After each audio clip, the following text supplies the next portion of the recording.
Hey, welcome to this video where I'm going to show you the latest Xpack which I made for Racetrack Builder.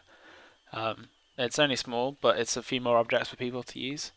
So once you've got it installed, click Xpacks and make sure that you've got the track side objects pack selected. That's the one that I've made. You'll be able to subscribe to it from the Steam Workshop.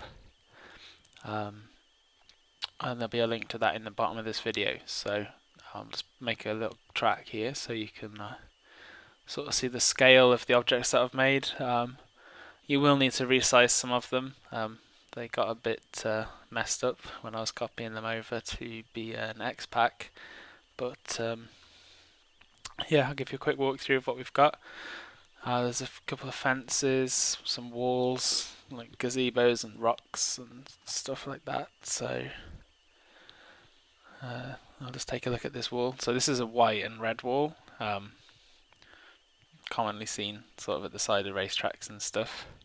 It's also a string object, so you can bend it to fit the shape of the track and stuff like that. I've also made a slightly larger white block wall, which is good for like the side of street tracks, or if you're gonna have sort of a sort of like the Tech Pro barriers that they sort of use. It kind of looks like those from sort of ground level. It's got a slight sort of noise texture to it, but not a lot of texture. But it's not just a plain white sort of object. It does have some substance to it. So the next thing is a bridge. As you'll see, that's some racetracks. So this is quite small, so you do need to rescale it to fit your track. But it works. You can stretch it quite well because the proportions stay. It sort of looks pretty realistic if you stretch it a little bit too much. Still, you can still pass it off as a real object. There's no sponsorship or anything on it. It's just plain sort of concrete pattern at the moment, but it's designed so you can sort of import your own sort of sponsorship logos or anything that you want to stick on it. I'm just trying to put some gazebos down as well. Commonly seen like at the side of racetracks, maybe in the pit lane or something, you'd get people working underneath them, or sort of mechanics and stuff. There's also these rocks. There's 3 sort of individual rocks, and then there's a cluster of rocks. These scale really nicely. You can make them absolutely huge, or you can keep them quite small and have sort of debris or something at the side of the track. They're actually taken from Google SketchUp, so I didn't make the rocks myself.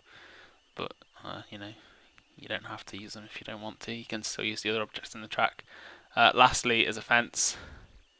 There's already a fence in Racetrack Builder, but this one it's got sort of a brighter, more woody sort of texture to it. It's also simpler with only two sort of rungs going along it. So it's again, it's a string object, so you can bend it or you can have it sort of in straight lines.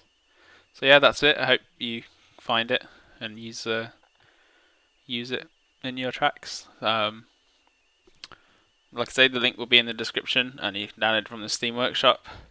You might need to have the beta version of Racetrack Builder installed in order to access content from the Steam Workshop. So I'll also link to the Steam post that tells you how to get the latest version of Racetrack Builder.